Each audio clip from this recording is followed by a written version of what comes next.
Hello everyone, it's Lindsay, and today I'm diving into the November kit from Creative Retreat Kits. I do have an unboxing on my channel if you want to check that out and see what comes in the kit, and I do also show that it matches last year's kit, so you may want to pick up that as well if you want some extra goodies to journal with. But today I'm just creating a very small and simple entry in Luke chapter 2.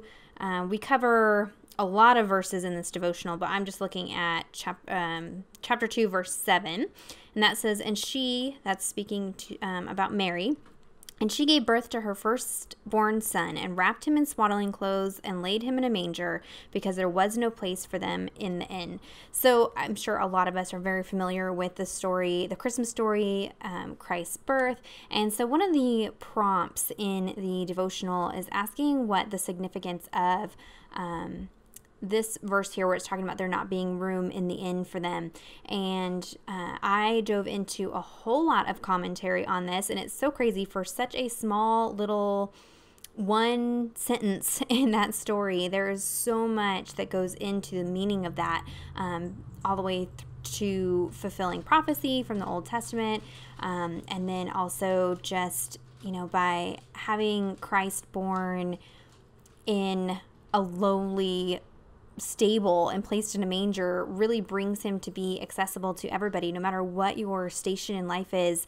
You know, he wasn't born in some fancy palace and wrapped in expensive clothing. You know, he was born amongst animals and born in a way that a lot of people, you know, would be kind of surprised at. And so it allows him to come down to the level of, you know, most of the people that he spoke to during his life. Jesus was right there in the trenches with some of the lowest of the low. And so I also, you know, this devotional at the end kind of talks about preparing a room in your heart during this season. And so that's kind of where I took this entry. It's a really small, little, simple entry. And I used the stickers from the kit to spell out, "Prepare him room in your heart."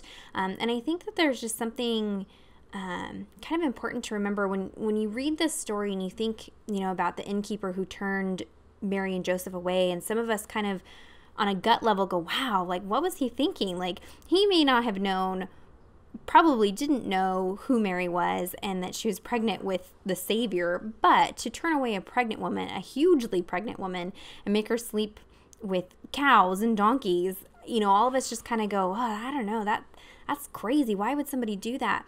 But, you know, there's a lot of times that we actually do that with Christ when it comes to letting Christ in our heart, whether you are a non-believer and you're turning away and refusing to let Christ into your heart, or whether you're a believer and you already do have Christ there, but when you turn away from him and ignore him, it's kind of the same thing as what the innkeeper did right there with Mary and Joseph. And so when you think about it that way, you know, when God's calling us to do something, when he's calling us to sacrifice our finances or sacrifice our time, and we say, nope, sorry, I don't have time in my life for that, you're doing exactly what the innkeeper did to Mary and Joseph during that night. And so I just really want to get my heart in a good place and remind myself of that as we head into what is a crazy holiday season. And so just this simple little entry, it didn't take a lot of journaling. I can always come back in and do a bunch more journaling if I want to, but just a little simple reminder to make space in my heart for Christ during this time. So I am using just the stickers from the kit, and I am working in the Illustrating Bible, so I have a lot more room, but I'm just going to kind of stick to this corner here.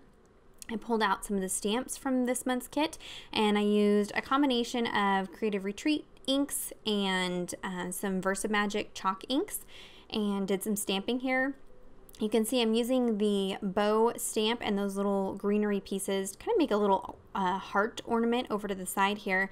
And I do kind of, oops, I was looking through my blog, and apparently I didn't post a blog post with color swatches for this kit, so I'm sorry about that. And I should have, because I pulled out this pink grapefruit Versamagic ink, and this pink is very much grapefruit pink and not the pink that goes with the kit this month. So as soon as I stamp it down, I'm like, it's not really the color I want. So I kind of end up having to fuss with that here in a few minutes. But I'm also going to take the star stamp from the kit this month and kind of just sprinkle in some of those stars, again with that Versamagic ink, And here I'm going to pull in some of the stickers to kind of bring in some more color and fill out some of the area here. I love the soft pinks and greens and blues with that pop of red for holiday colors. I think it's kind of traditional while being non-traditional, so you can kind of go either way if you want to go with the pinks and blues, or you can go with the reds and greens if that's a little more comfortable with you for Christmas. And here I decided to like tie a little bow on top of that heart ornament, and then I'm like, that's not gonna work. So I'm gonna try out a few different stickers to try to cover up that grapefruit pink. And I don't know, it's an oops moment, but I save it. So I go with that sticker, and then I just outline it with the black, and that ends up saving that little spot there. I love working on these white pages because I don't feel like I need to add as much. The entries really pop off of that white, and so I'm just going to add a little clustering up here at the top. And when I'm using paperclip or bow clippies as tabs in my Bibles, I do like to make sure I have a piece of washi tape down underneath it to reinforce that page. Even though the paper in this particular Bible is thicker, I still make sure to use some washi tape just to reinforce underneath that paper clip. And you can see here I'm leaving myself tons of room. If I'm going to come back and do another entry or do some journaling or some note-taking, I have plenty of room for that. I do just add a short little journaling here at the bottom. And that is really it for the entry. I kept it simple. So don't think that you need these big elaborate entries, especially as we're heading into this crazy season. Keep it simple, guys, and dive in and just maybe spend more time reading the commentary and the scripture and less worrying about art techniques. So if you have any questions or comments, be sure to leave those down below. Check out the description box for links to everything I mentioned. Give this video a thumbs up if you enjoyed it, and subscribe to my channel if you're not already subscribed. And until next time, thank you so much. Bye-bye.